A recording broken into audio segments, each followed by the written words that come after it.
Sit! Welcome to the Dynasty Nerds Fantasy Football Podcast, where we discuss dynasty strategy, rankings, and all things NFL. So get ready to geek out on fantasy football with your host, Rich Dotson. And welcome to the Dynasty Nerds Fantasy Football Podcast. I'm Rich Dotson. He's Matt O'Hara. Hey. Garret Price. How's it going? It's going good here. We're back with the second show of the continuation of the recap of week one. And if everybody's going to blink, they're going to wake up today, and week two has already begun. That's how fast it goes. You know, if you go after week two finishes, we're like a sixth of the way through the season. Right around there. Don't be like that. You and your fractions. The likelihood that this is almost done is very high. We've just begun. We'll be talking rookies in no times, boys. So we're back this week. We have multiple segments that we're gonna be doing throughout the shows, and any segments we don't cover that you might hear regularly on the show, we're gonna move to the Nerd Herd. This week's Nerd Herd coverage, we're gonna do some buys. So we're gonna move some of our week one buys to the Nerd Herd show. That's what we'll be covering on the Nerd Herd show. Remember, you can join the Nerd Herd by just simply going to dynastynerds.com. Sign up, gives you access to the Dynasty Nerds film room to study all the rookies, gives you access to all our tools like the Nerd Score Plus, and of course, the coveted app in your app store, the Dynasty GM. So make sure you check that out. Download the app for free to kind of see how it works. And then you'll be like, wow, I need to get a piece of this ace up in my phone. So get in there, get a piece of that A, and we'll be good to go. So buys on the Nerd Herd show to be out tomorrow, if not the very latest on Friday. So, Garret, where are we going to start off with this show then? We're going to go to the sell. We have a sell. Okay. Yeah, we have a sell. So we're going to give you lots of buys this week. Sometimes it'll just be one, sometimes it'll be a bunch, but obviously for the Nerd Herd show it'll be a lot. But we've got a sell for you this week. And this sell is one that I remember, Rich, you and I were specifically talking about a couple weeks ago on the mailbag show. There was a question, basically, what player should we look for to sell the first couple weeks of the season? And the guy that we kind of landed on was Stefon Diggs. And we said, look for him to have an early season surge as they try to get him indoctrinated into this offense, and then look for it to be a nasty split between the three, if anything, maybe even being the third fiddle in this offense. And it almost kind of came exactly like we said it would, Rich. Stefon Diggs had a big fantasy football game because he had 2 touchdowns. So if you look at your fantasy football production, you're like, ooh, that's sexy Stefon Diggs in this offense. I like that a lot. Well, I'm selling right now. And it's because you look at this, he actually had the fewest targets of those big 3 receivers. And on those 6 receptions, only 33 yards. So had he not gotten into the end zone like he did, it would have been a very, very underwhelming game. And I think this is one of those opportunities to sell high on Stefon Diggs and still get very good return, despite what we saw at the end of last season for him and how crowded this team is going to be overall. So what are your guys' thoughts on selling Stefon Diggs right now? Yeah, you might get a good return to a novice, but to a regular guy in your league, I'd be trying to recoup what I can get here. Mostly a position of need. Again, when people talk trades in Dynasty, you're always talking in a vacuum, and every league is its own individual galaxy of players, team structure, rules, owners that don't want to sell, owners that don't respond. So you got to be pretty diligent when you make these offers. And, the game of Dynasty is always about it.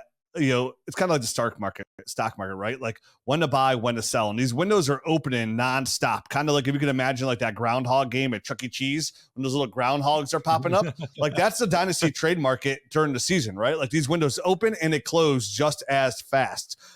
It's on you to be the most active owner and put the most work in to stay ahead of this market. And for Stefon Diggs, you're right. Like you want to attack, right out the gates. You're looking for owners that have T. Higgins, somebody who lost Puka Nacua, right? Like who need that wide receiver help. Get into the Dynasty GM, go into the League Analyzer, look at it. Okay, put in contender mode.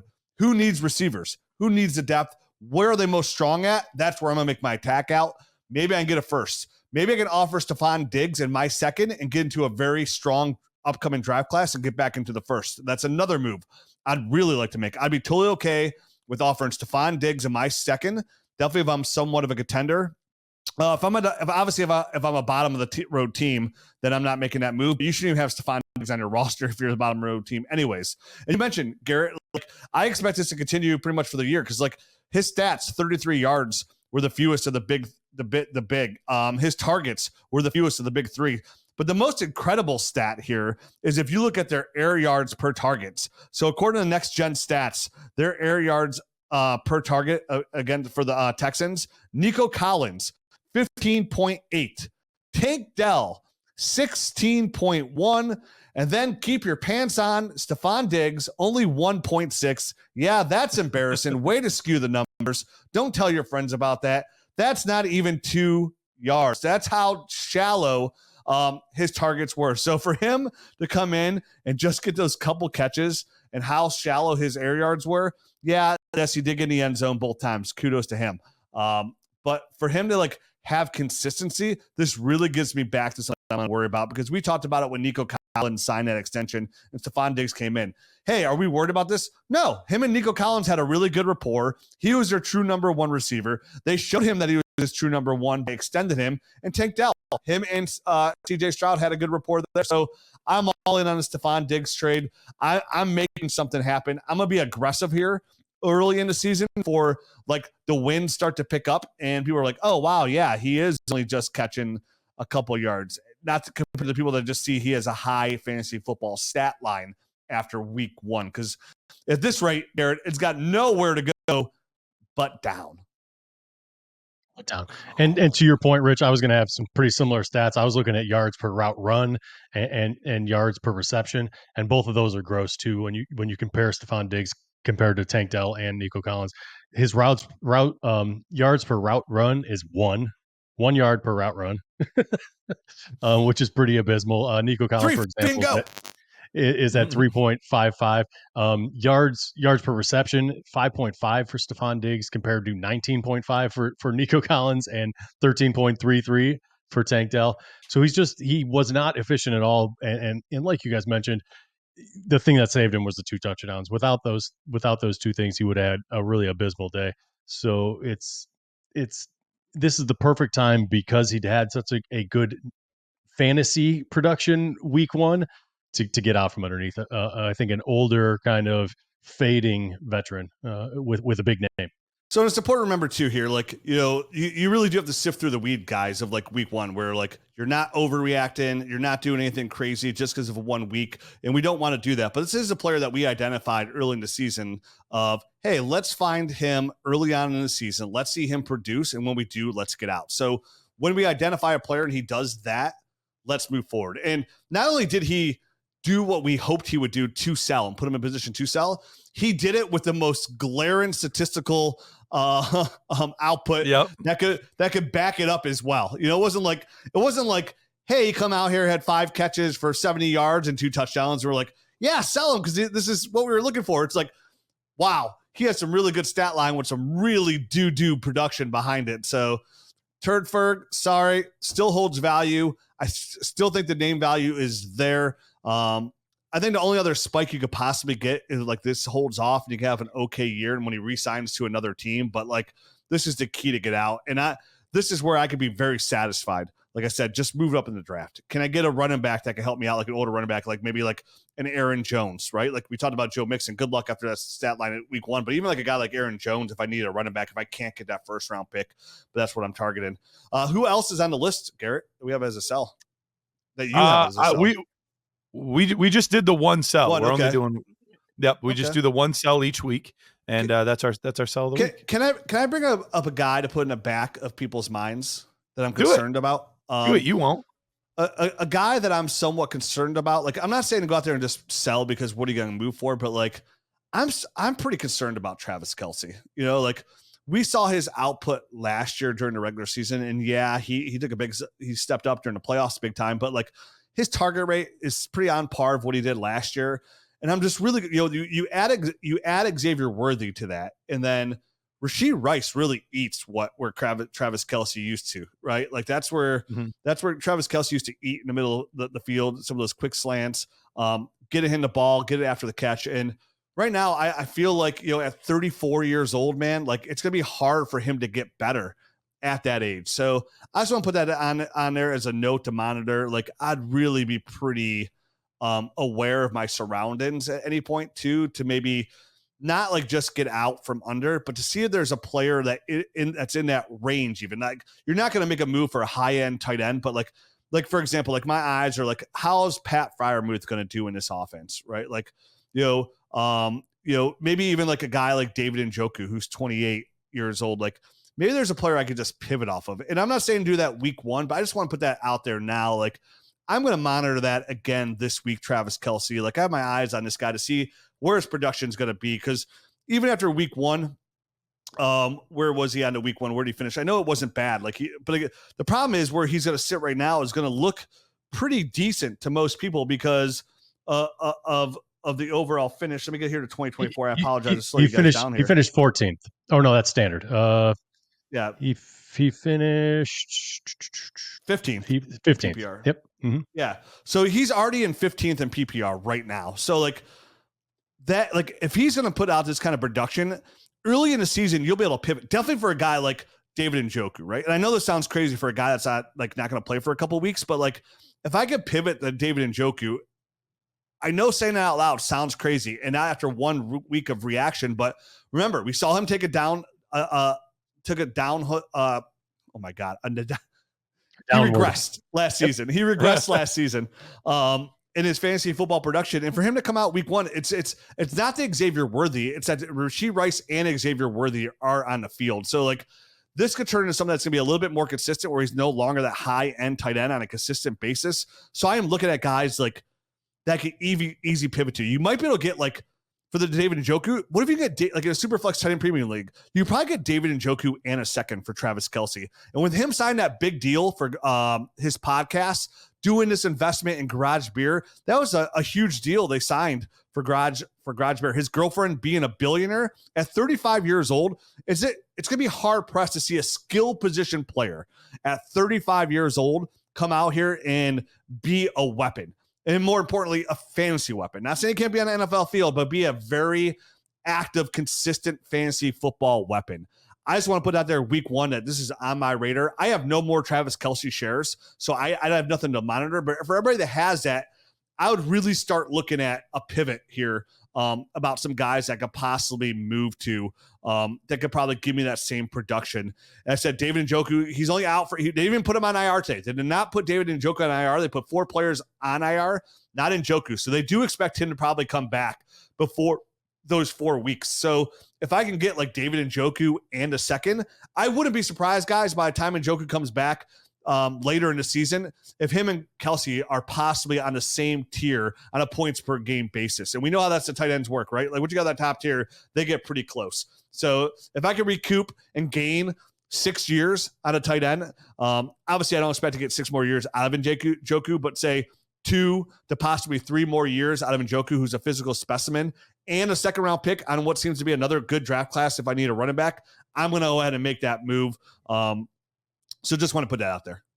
Concerned. Well, that actually leads us well into our next segment because we are doing pulse check. And basically how this works is I'm going to give you a player that disappointed in week one. And I want to feel your pulse. I'm going to put my fingers on your neck and I want to feel the beats and I want to see where you're at. Are you freaking out? Are you panicked? Or are you as cool as a cucumber? So this transitions nicely from Deshaun Watson or from David Njoku into Deshaun Watson. Deshaun Watson, 1 to 10 pulse check. Like, how concerned are we about Deshaun Watson? Matt, I know you are not very high on the player in general. We saw a pretty rough week one here. Where is your pulse at? Listen, does your pulse change when you don't give a crap about a player at all when he's doing bad? Is somehow a 0 worse than 10? Does that just mean you're dead? Yeah, just a quick question. Before we start this segment, I don't know. Listen, if I have Deshaun Watson on my team, which I do not have him on any of my teams, my pulse is at a 15 out of 10. Because he looks like crap, dude. And there's no two ways about it. He hasn't looked good since being suspended 2.5 years ago or whatever the heck that was. And except for a game here and a quarter there. So Deshaun Watson, yeah, I'm if I wasn't already done with him, seeing week one performance like that makes me even more done with him. So yeah, 12 out of All right, 15 Rich. out of 15 out of 10. Rich, go ahead. Well, I just logged into Dynasty GM. I want to check my player share tab on here, which is, it shows you your you can't see that player shares. My second most owned player at 9 shares and a 36% ownage rate is Deshaun Watson. So, boy, oh boy, am I in on this one. So, my number one player is Juwan Jennings and DJ Moore. So Curtis Samuel, J.K. Dobbins are tying with Deshaun Watson. So here's the thing.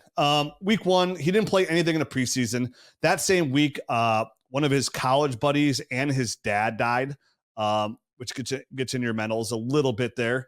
And on top of that, guys, like he was absolutely destroyed behind that offensive line. I mean, they were missing both right tackles, Jerome Ford back there. The only quarterbacks that were pressured at a higher rate than Deshaun Watson were Will Levis and Jacoby Brissett. So sorry, I'm just doing my Deshaun Watson impression over here when he's coming off the field. Oh man, my arm hurts. Yeah, sissy boy out there. So shoulder hurts. On a scale of 1 how many more 10, how many more weeks until this turns into no? I just can't do it, man. The shoulder hurts. I can't do it. Yeah. I don't think so. I mean, he's got a lot to prove. I mean, he really does. He's got to get out there. I mean, and to be fair with you, he could have came out of that game and he didn't. Like he went out there. If you watch, obviously nobody probably saw this, but after the game, Micah Parsons went up to Myles Garrett and he said to him, he's like, man, 4 is hard to get to, man. Like he's just a hard guy to break down. And Myles like, yeah, man, he likes to move inside that pocket. So I think that stat line doesn't do him any favors. And some of those balls he threw was not pretty. And I'm not sitting there trying to defend Deshaun Watson by any means. Please don't take it that way. But like his stat line is because he had no time to throw the football whatsoever. Both tackles are going to play this week. I want to see him another week in this offense, even though he had those other allegations come out on him today. So who knows where his mentals are going to be. But like, I need to see another week, right? There's a lot of quarterbacks that didn't come up and light it up week one. And most of those guys didn't play throughout the preseason like Deshaun Watson. So on a scale of 1 through 10, where I'm concerned, I will give this a solid 7 because listen, he hasn't done anything. He hasn't done anything in years since Houston, where he used to run. But I will say the last time he played in a full game that I saw him, he looked really good against the Baltimore Ravens in Baltimore and let it come back to their win. So he showed last year as a second half quarterback. I will wait till week 2 to see Deshaun and how he looks here versus the Jacksonville Jaguars, whose pass defense isn't nearly as good, or their defense isn't nearly good as Dallas, before I raise my level of concern. But the fact that we're always talking about something with Deshaun Watson, there's just always something going on. It's like, hey man, it'd be like dealing with like somebody who you're dating, and they're like super hot. Like they're super hot, but they're crazy. And you're just like, oh man, this is great visually, but like mentally, like I'm losing it here. I don't know how much I can go off, but like if Deshaun Watson goes out there and he lights it up, it's kind of like that crazy person just walked in lingerie, and I give it one more night. I can reassess in the morning. I can trust one more night. So I'm gonna give this a solid 7. I am starting to get a little worried here for a guy who I predict to be a quarterback 1. But again, I'm not going to I'm going to throw this in a hamper. I'm not going to crazily overreact after week 1. Definitely in the situation he was in. Another perfect analogy by Rich. Another one. Crushed it. Throw it on the pile. I am going to give it a 9.25. I'm pretty nervous. I'm pretty nervous. Blood pressure's high. Yeah. I expected it to be a tough opponent in Dallas Cowboys there, but I still expected more than this. And even some of like the good things were more or less in garbage time. Like the game was over by that point. So I'm very, very worried. He does not look like the same player that he was before. And I think the biggest thing that I'm worried about, and I don't think this gets talked about enough, he's just not a good fit for Stefanski's offense. Like Stefanski's offense is more about timing and rhythm, and he's more of a backyard, like run around, make plays type of guy. Like it's just not a good system fit for this player. So, like, is he more talented than a Brock Purdy? Yeah, absolutely. Would Brock Purdy be a better fit in this offense than Deshaun Watson? Absolutely. So I think that's the hard part for me is like, I just don't think he fits what we do in Cleveland. Is he more talented than Brock Purdy? I don't think he is. Oh, personally. yeah. I mean, naturally talented. Yeah, I think so. Athletically, sure. Yes, he can move around better than Brock Purdy. There's a reason one guy was taken early in the first round on one, like a guy went in the 7th. Natural ability, like there's no way he has as much raw ability. But it takes more than that to be a quarterback in the NFL. I agree. I mean, you have to be able to process. You got to be able to hit targets, and he doesn't do either one of those well, and it shows. Man, dude stinks. Man, get him out of here. And to be fair, I'm tired of talking about him. Be honest. I know you are. They did bring in Ken Dorsey to switch the offense up for him as well. The Browns ran the least amount of motion on Sunday than any team out of the 32 teams that ran the least amount of motion. They brought Ken Dorsey in to run more motion because that's where you find success in the NFL. And I will say, Deshaun Watson, where he wasn't overly accurate, he did have 2 huge drops. He had one that was like a 15-yard gain to David Njoku that went right through his hands. And then he had a touchdown throw to Amari Cooper on a well-thrown ball that went right through Cooper's hands as well. Both of those should have been caught. That would have definitely increased the stat line drastically on that Amari Cooper touchdown late in the game, and then Njoku won. But still, I'm at a 7. You guys are high. Who's next? All right, next one here. I'm not going to pile on. I'll go to a guy that I loved and had a terrible week. Let's go to Terry McLaurin. Terry McLaurin this past week thought it was going to be wheels up with Jaden Daniels. Only 4 targets, 2 receptions on those 4 targets for 17 yards. Obviously not the output that you would be looking for. What is your panic level? Rich, we'll start with you this time. What is your pulse check on Terry McLaurin? I am at a 5 because, again, I'm not overly worried. It's Jaden Daniels' first game as a pro. Again, Jaden Daniels, like I said yesterday, I can't get enough. Like I'm all in, like top 6. Like I would probably legit trade Caleb Williams straight up for him right now. I really would. I think I would. I'm that in on Jaden Daniels. But going back to Terry McLaurin, I'm probably a 5. The 4 targets, only 2 receptions, 17 yards. Jaden Daniels didn't want to push the ball downfield. We know he can push the ball downfield. And I think, the biggest tell-in to me here is he did exactly what I expect a rookie quarterback to do, and definitely like early on the season. He targeted his running back and tight end 54% of the time. 13 out of his 24 targets went to either the running back or tight end. We talk about it all the time for years. Hey, what are these rookies? Early on, what are their safety nets? It's dumping off their running back and the tight end that's right there in the middle of the field. That's so they don't have to look outside the hashes, right? So for me, I'm at a 5, just because Terry's unfortunately had a history of neglect. He's like it's like he's just alone. Like, he has no brothers, no sisters.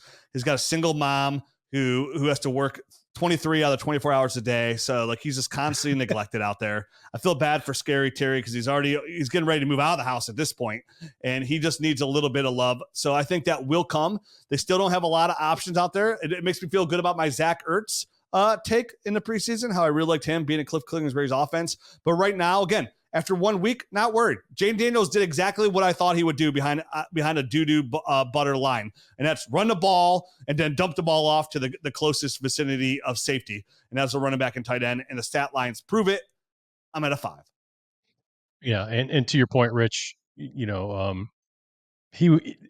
McLaurin was tied for the team lead. It just happened to be with a bunch of people with 4 targets. It was both the running backs, each Austin Eckler and Brian Robinson both had 4, and then Ertz had 4 as well, to go along with Terry's 4. So all 4 of those guys got an even distribution.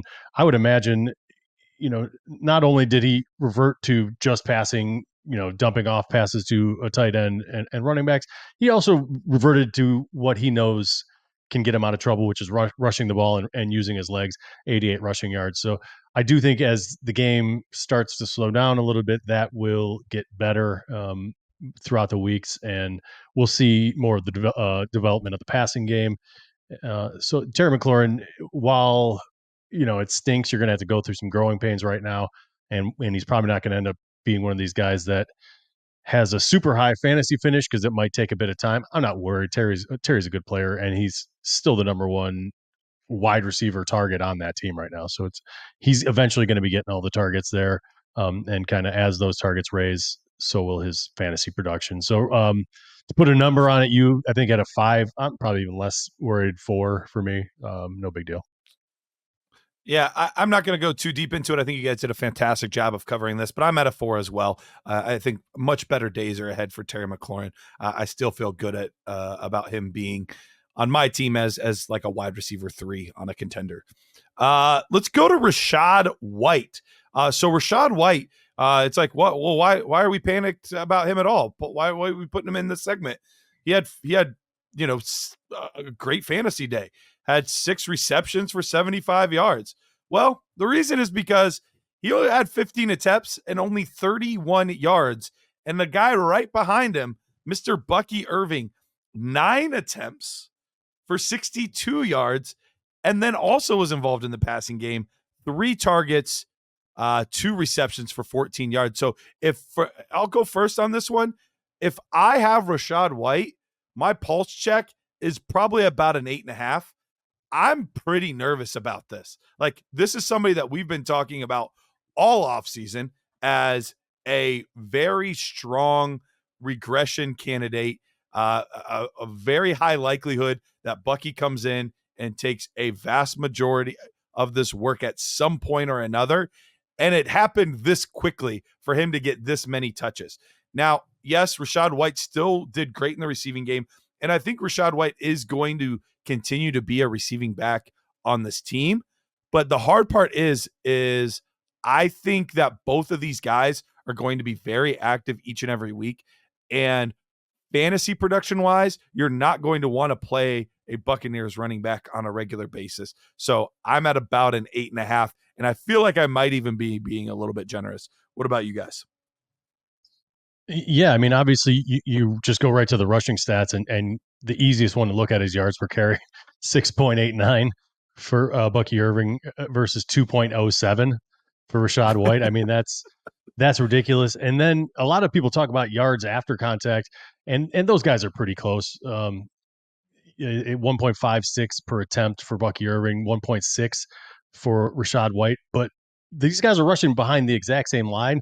And I'm looking at yards before contact, and that's where it's huge. It's 5.33 yards before contact for Bucky Irving and 0.47 for Rashad White. So the dude's just, I mean, I don't know if he's not decisive enough in the hole before the hole or what, but Bucky Irving is finding better room behind the exact same line before he even gets hit. So I think this does, kind of raise my pulse a bit. And I'd be panicking. I think going into the season, we were panicking. Then we see some stats that back it up, and that makes our pulse raise even more. So I'm probably going to be at like around an 8.5. I don't know. What was your number, Garrett? That was my number as well, 8.5. Oh, all right. Well, we're seeing eye to eye here. I'm pretty worried about Rashad White. He is going to have, some passing game. He's going to be involved in the passing game. He's good in that area. But if Bucky Irving can do both, it's only a matter of time before he takes that kind of job over. 10. 10. Yeah. You know what? The only people I don't feel bad for are the new listeners, right? Like, if you're new to the podcast, welcome. I hope you enjoy it. We're going to mix some fun along with Dynasty. And, one thing we're going to do is we're going to make your Dynasty team better. Everybody else, this is your own damn fault. We've been saying for 9 months to get this turd Ferguson off your roster, right? Like, replace the H in his name with a B. It should be Rashad White, because that's what he is. His yards per carry is that bad. He's a sheep out there. Bad. Right. Look at, like, Warren Sharp had a good tweet out the other day. Warren Sharp, here's Warren Sharp's tweet. Bucky's 6.9 yards per carry was second best amongst the 43 running backs who had at least 5 carry. White's 2.1 was 41st out of 43 running backs. And listen, Rashad White got those 2 carries inside the 10. Bucky Irvin's going to take those over soon. Like you said, he led the team in rushing yards. The yards per carry is there. This is something we've been talking about now for a while. It was even before Bucky Irvin went there, and we should have skyrocketed him up there. The only saving grace is Rashad White's passing game usage. That is it. But once this coach figures out, oh man, we can just go ahead and throw to Bucky Irvin. He'll probably do better there as well. Then he's done. Like he's toast. Like his long-term dynasty value is no bueno. Like I'm looking to get out of here right away. He saw a 20% target share.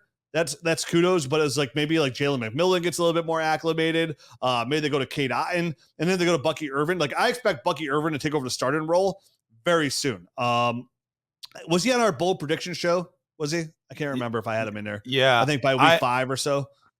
Yeah, we might have both. That might have been another one where we both had it. I know I put Bucky Irving outscores Rashad White this season in fantasy football. That was mine. But I think you had something too. Rashad White. That's what he is. That's what he is. Just bad White. Just get him off your roster. I'm selling. I'm moving. I'm shaking. I'm baking. There's some running backs out there that I can get like, hey, Alvin Kamara owner, what do I have to give you and Rashad White for him? Like, hey, anybody want to give me a second for this? Seconds? Come on. Bueller. Anyone? What do I got to do? Hey, I'll give you Rashad White and a 4th for your second. Come on. Again, a perfect. I would love, dude. Honestly, I would give Rashad White a 2nd, a 3rd, and a 4th just to try and move into the 1st. Like, find out again. You're attacking the Christian McCaffrey owner, right? Like, hey man, if you're like whatever, I don't even care how high my thing is. Like, hey, here's Rashad White, my 2nd and 3rd. Can I get your 1st? Yeah, here you go. This will help you out. Anything I can do. This is to me as a 10 is a must go. All sales are final. There's no returns. Whatever I could take, it's auction pricing. I'm putting on there. Hey guys, I'm putting in my league. I'm not even trying to make offers. Like, hey man, putting out there. Rashad White's available. Best offer is going to get him. I'm just kind of going to reset on here and see what you can do. Sometimes when you do that, like the market can come to you, but this guy has got to go. Just when I thought his yard per carry couldn't get any worse, boy, did it ever. All right. Well, let's move on to Dalton Kincaid. Dalton Kincaid, only 2 targets, 1 reception for 11 yards. Very surprising output in week 1 for Dalton Kincaid. So guys, I don't know that we need to spend a ton of time on this. Is any one of us above like a 2? I'm not. Rich, I know you like watched back that game and probably have some thoughts on the coverage that they were throwing at Kincaid, but I'm not worried. This is one of those week 1 flukes that I am going to just chalk up to week 1 weirdness. Yeah, if you look at the stat lines, if you just look at the stat lines, him and Dawson Knox both had just 2 targets, which is 8.7% of the targets. We talked about Keon Coleman the other day, getting 21.7% of the targets. But if you really look at the deep stats, Dalton Kincaid ran 25 routes, right? And Dawson Knox only ran per the 14. But if you watch back the tape, I mean, you could see again that this defense was giving him that Mark Andrews category. And he was like one of my chips at a Mexican restaurant. It was just smothered, right? And that's where he was. He had like 3 guys at a time. They just really attacked him and focused on him and made like Josh Allen push the ball outside the numbers and look elsewhere, mostly to the rookie. So again, this isn't something I'm worried about. I still think this offense is going to run through him. It's just that was their goal. They like, hey, we're going to take Dalton Kincaid out of this passing game and see where it can go. And Josh Allen still won. So I am not worried about Dalton Kincaid long-term or even this week. Rich, Mexican restaurant, you going queso with or without the chorizo? Dude, that's like saying which kid do I like more? You know what I mean? Like I love them, but like, dude, they're both good. I'm just curious, man. You're smothering them, fantastic. And I know that. I'm a big, it depends where, like, okay, you know, every Mexican restaurant, I know I judge Mexican restaurants on, besides their food, is like their chips and salsa. And I'm fortunate enough where I have one, shout out Don Tequila, which is down right across the street from me pretty much. And like their chips and salsa, their salsa is A+. Like I leave that place so bloated. Like if I was a real like skeezer, like I would just go in there and order a water and like the cheapest thing on the menu and just slam the free chips and salsa because it's that good. Like I just sit there, it's like, I'm literally, it's almost embarrassing. Like once I sit down and they bring the chips and salsa, my hand is in another motion please. Like this. It's just nonstop. Like there's like no break. Like I literally eat chips and salsa nonstop. The rest of my family, Sorry, Papa Bear gets a big piece of chicken. So it's just nonstop for me over there. But to answer Matt's question, both are win-wins. I guess I would say with chorizo, because it's a less you have less opportune time to get the queso and chorizo. Not everybody carries that delicious magnitude of deliciousness that can put onto anything. Dude, chips don't even when you start talking chorizo and queso, I don't even need chips. Like I'm just getting in there and I'm like a young child. Like I just got my fingers deep in there. Like I'm like, give me this. That was really bad. That was a really bad analogy. I regret that. I know what I meant and it came out really wrong. Please, I don't apologize often, but I do. That's bad. It was bad. We all. All right, let's move on to our next. Next but and last. I don't need a chip. Next and last pulse check player.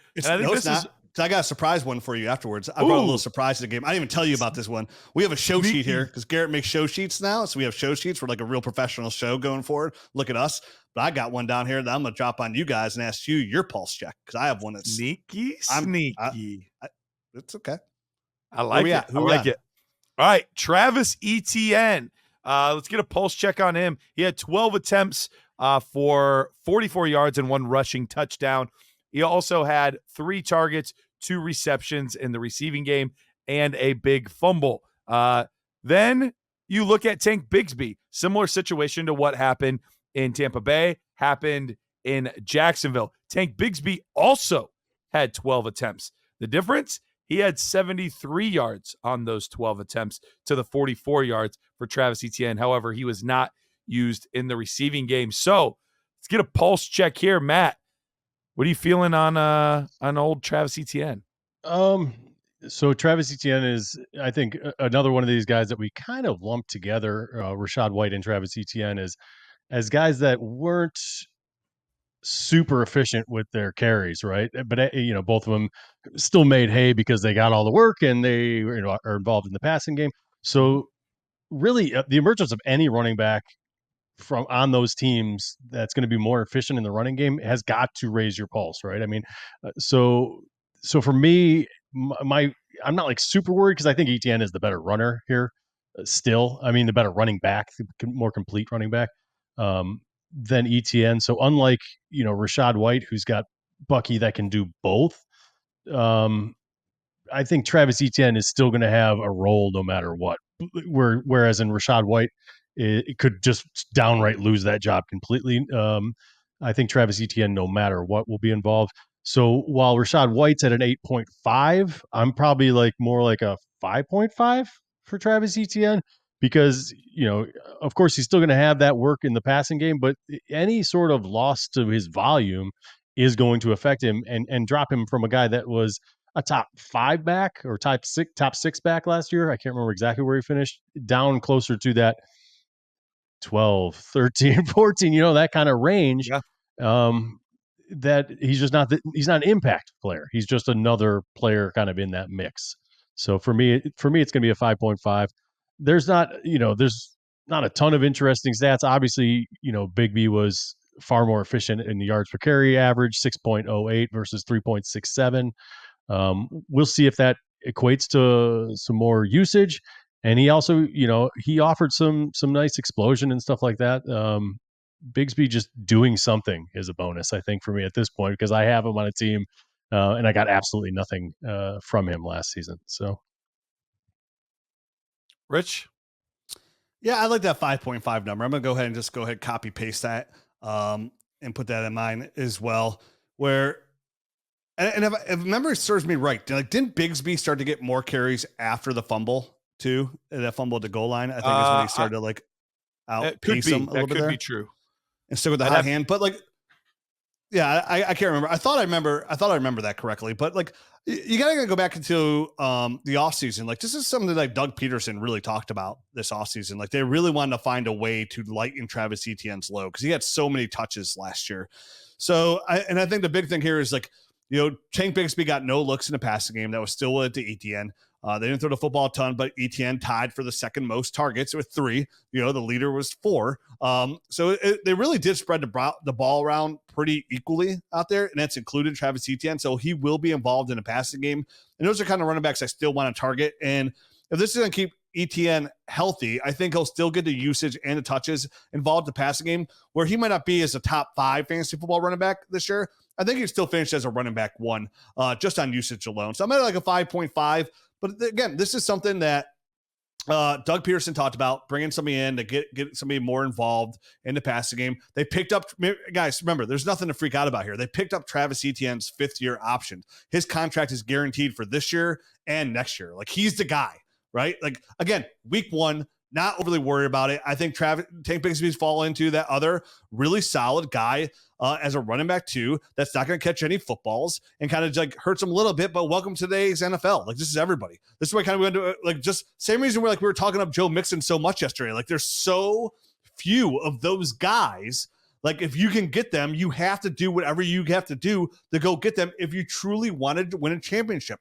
Definitely at the running back position, right? And when a guy like Joe Mixon presents himself, where you can get a guy who's older in that mold, like, I'm all in. Like, if I'm a contender, like, what do I have to do to get Joe Mixon off a non-contender? Like, I'm paying the piper. Like, I'm giving a first. And for me, Travis Etienne just falls into the mold of other running back 1s. Like, we can go through a list of running backs, and there's not going to be a whole long list here that I'm taking ahead of Travis Etienne, knowing that he's guaranteed to be the starting running back for the most part in Jacksonville for the next 2 years. So 5.5, I'm with Matt. And it's mostly just because he lost that role of being like all the carries, all the touches.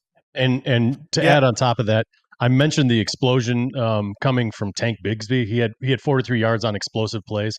So those are plays over 15 yards. And Travis Etienne this week had none. And that's kind of where he lives, right? That's where Etienne excels. So there are going to be weeks when he does break off a big one and he is much more fantasy. He has bigger fantasy production and stuff like that. So it's a little bit of a week 1 aberration where Tank Bigsby had the explosive runs and Etienne didn't. So there's going to be good weeks, bad weeks. I think Etienne lends himself to that anyway. We've seen that in the past where he kind of has roller coaster production. So 14.1 points this week could turn into 30.1 next week if he hits a couple of big plays. GP, Where do you see Travis E? For me, I'm a tiny bit more concerned. I'm probably closer to a 7. So a little bit higher. Just because 6.9. 6.9. Yep. Absolutely. 6.9 420. Okay, 420. I got exactly.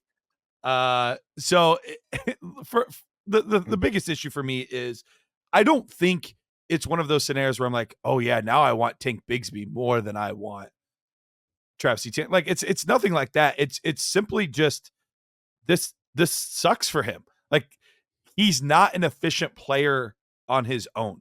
Last year averaged 19.1 touches per game. Well, this week he had 14. 5 less touches per game for an inefficient player.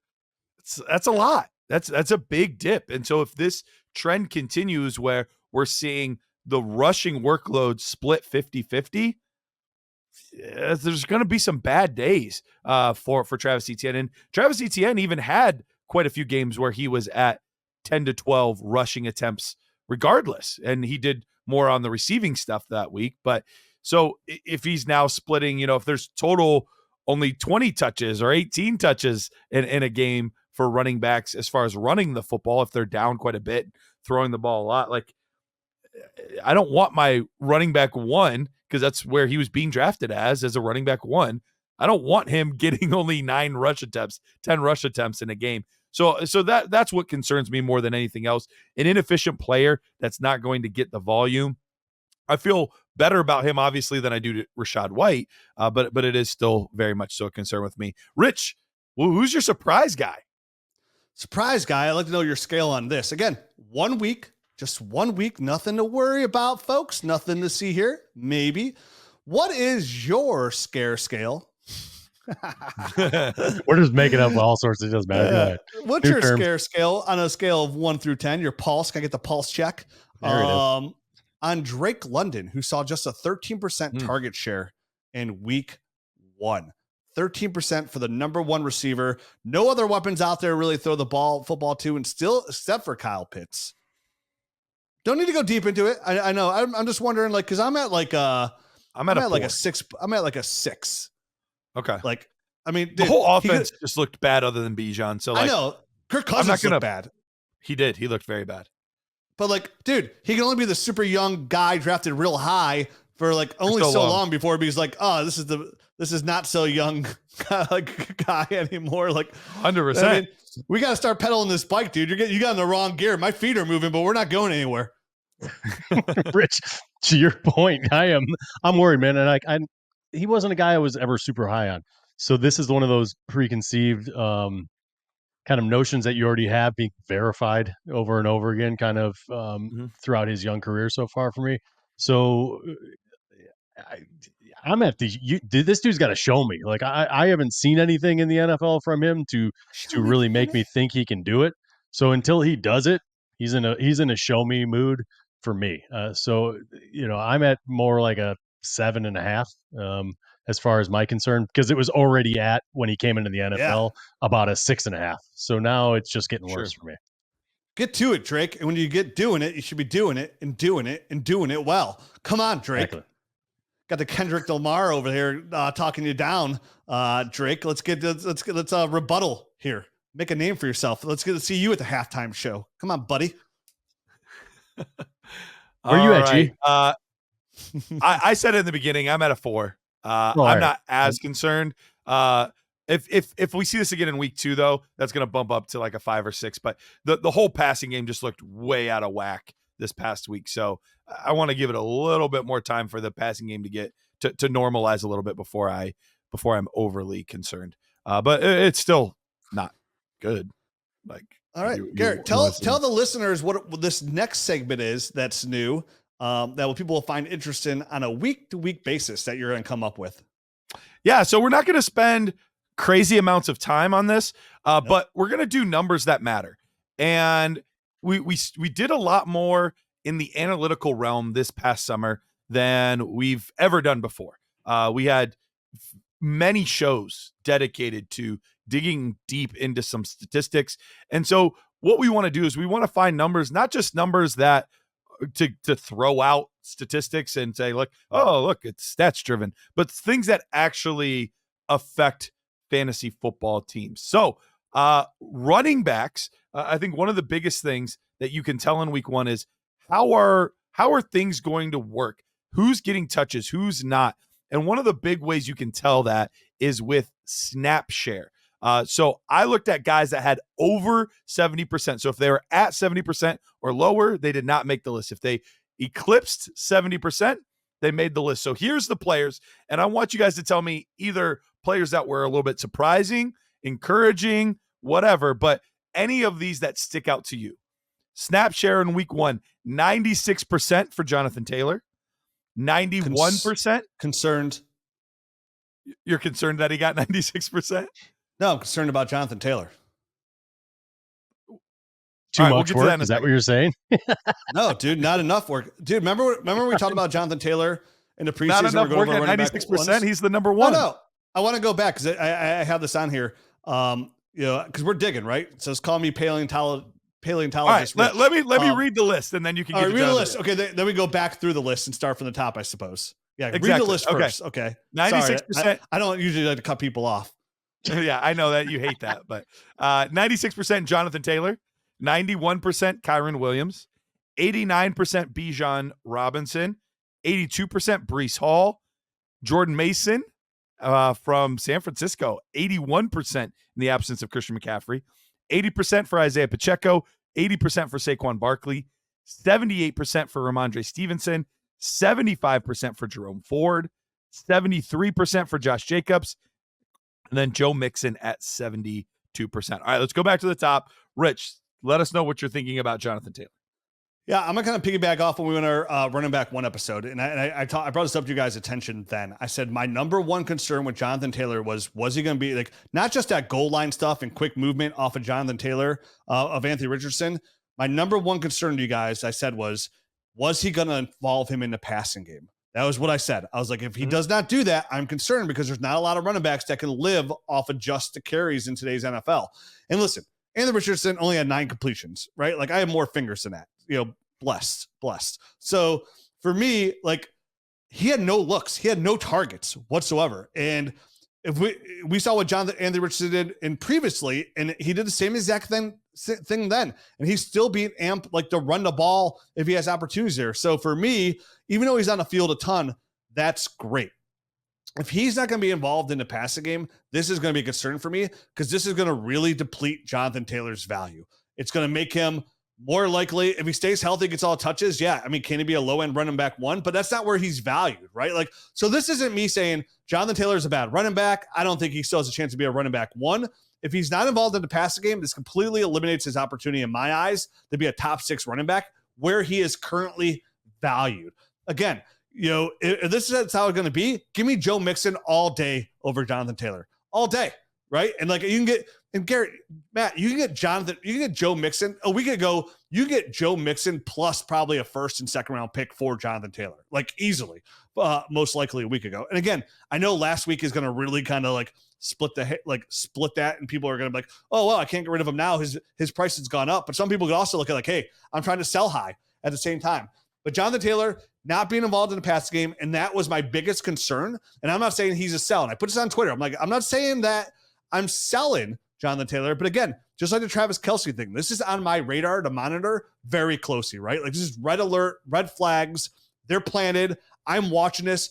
When I'm trying that Colts game, the number one thing I'm looking for outside of like Anthony Richardson not overthrown and Mitchell 2 times for touchdowns is how often Jonathan Taylor is going to get looks and be involved in a passing game. Because we know this, like if he's not, it's gonna tank his production value at current cost. And at current cost, it's way too high. And running back's too fluid of a situation to like ever let something like that value slip through your fingers. And to add on to your point a little bit, 96% of the snap share equated to running back 30 this week. So, yeah. I mean, like if he's not involved in the passing game, you're right, man. He can be out there on the field all he wants. If he's not in that passing game or if he doesn't become more efficient because he only had 3 yards per carry, which I would expect that to go up, but it's not going to equate to the kind of fantasy success that people are expecting out of him. So I think that was I was confused on your stat. Largely what did running back 30?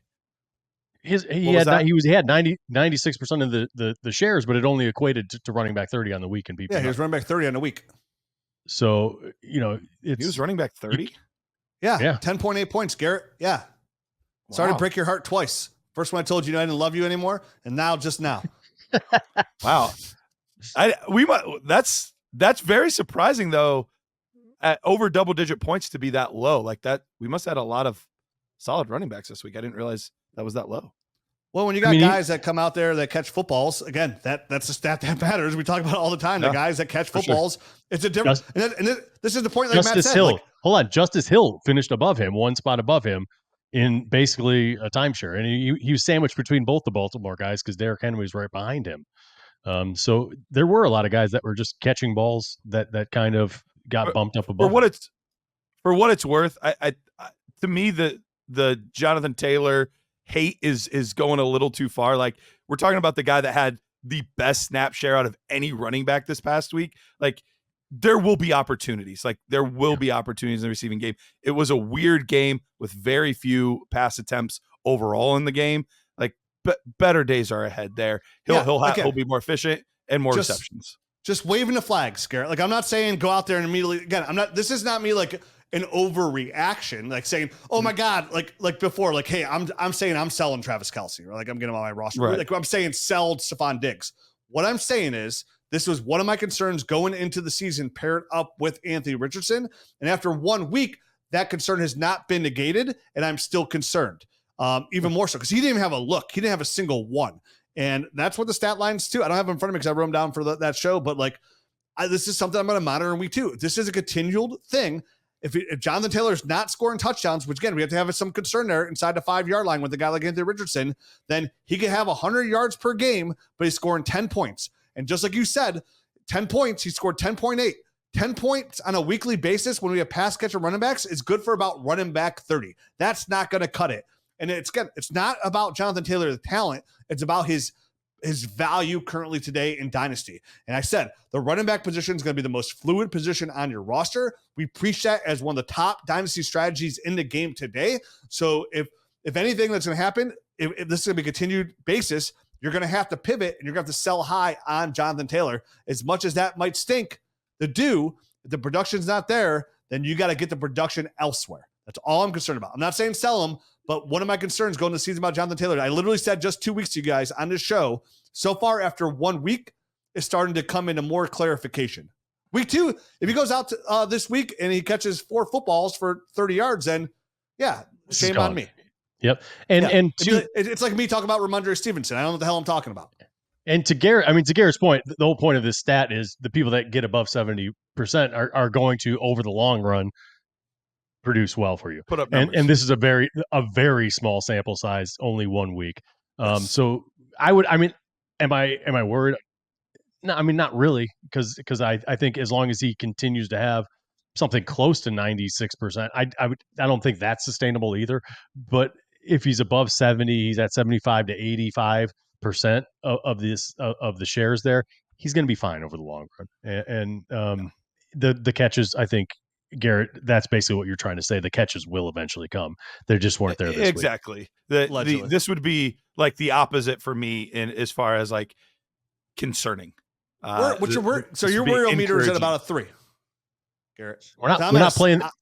We're not playing that game anymore. No, we're not playing that game. I play all the games I want to. 1.5. But here are some names that were a little surprising to me. Obviously, Jordan Mason, because we didn't expect him to be in there. But the 3 names that stood out to me the most that I thought were a little bit surprising, Isaiah Pacheco, Ramondre Stevenson, and Jerome Ford as 3 players that had over 70%, which wouldn't have necessarily been names that we're going to talk about as like top tier fantasy running backs traditionally, but maybe should be viewed a little higher than they currently are.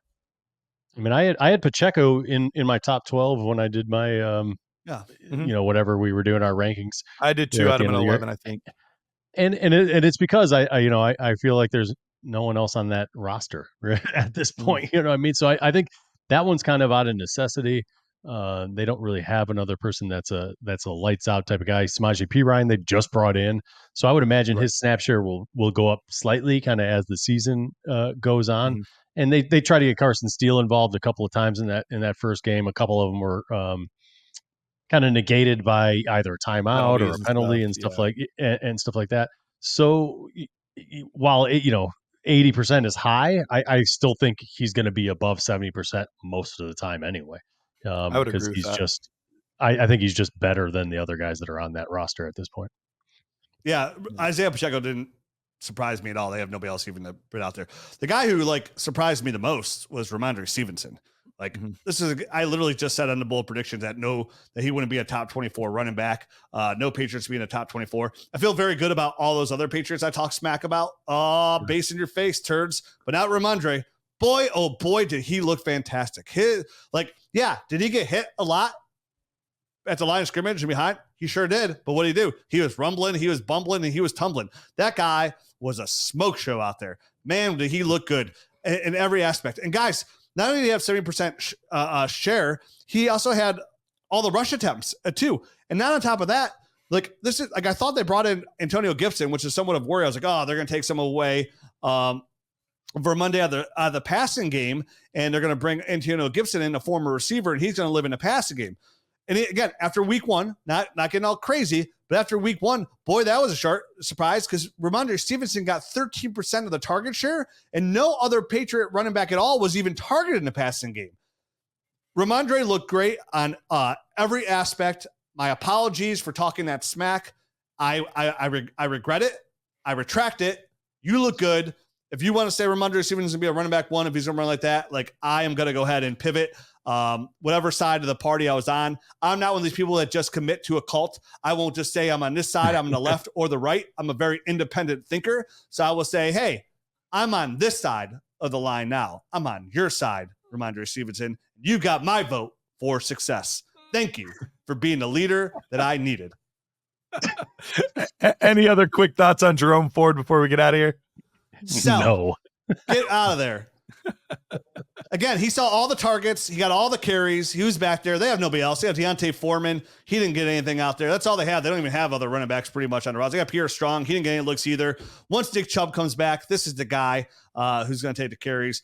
Somebody's going to need Jerome Ford. Somebody's like, hey, man, nobody's buying Jerome Ford. And I'm like, somebody's going to buy Jerome Ford because they want him. Like, they need him. I mean, listen, Jerome Ford's the guy for the next 6 weeks. Like, Nick Chubb, That's the thing. Nick Chubb is on the pup. So that means he's got to sit out 4 games. But people got to remember, like, you just don't sit out 4 games and come back. You can't practice for 4 games, too. Like, you're not allowed to even practice 4 games. So Nick Chubb won't come back and even, like, be worked in. You're probably, like, thinking about, like, week 8, right, for, like, Nick Chubb till he's relative. So that's, like, 75% of the season you have Jerome Ford. But once that happens, I would expect that Jerome Ford would then be out forever as like a relevant dynasty player, unless there was injury. Because with how strong this running back class is and with the Cleveland Browns having all their draft picks, I would expect them to draft a running back next year. They want to get something on the cheap. They're paying everything else. They're going to draft a running back. They're not going to pay these guys anymore. So like, Isaiah Judkins, Travion Henderson, one of those guys is going to be a Cleveland Brown probably next year. Maybe they'll bring back Nick Chubb on a 1-year deal and they kind of split carries. But Jerome Ford's life of viability is a very, very short window, and I'm looking to get out while they're getting it's good. Thanks, Too Short. All right. I think that's it. God bless America. Thank you for listening. Consider us as a platform that you want to give to your votes to as the #1 Dynasty podcast out there today. We promise to lead you in the right direction, and where we may not always be right, we will always lead you with good, earnest intentions to bring you a championship, because we are doing the same thing. We are just trying to win. And our goal is to lead you to the promised land. And that's to be holding your league's trophy at the end of this election cycle of the 2024 season. We will make you Dynasty Fantasy Football champions, or at least the most thing you don't care about. You'll look good on paper. And if not, you'll at least have a good time along the process. For every single week, 52 weeks a year, we'll be here by your side, talking you through this. And with your vote, we could do this and win together. DynastyNerds.com. Adios.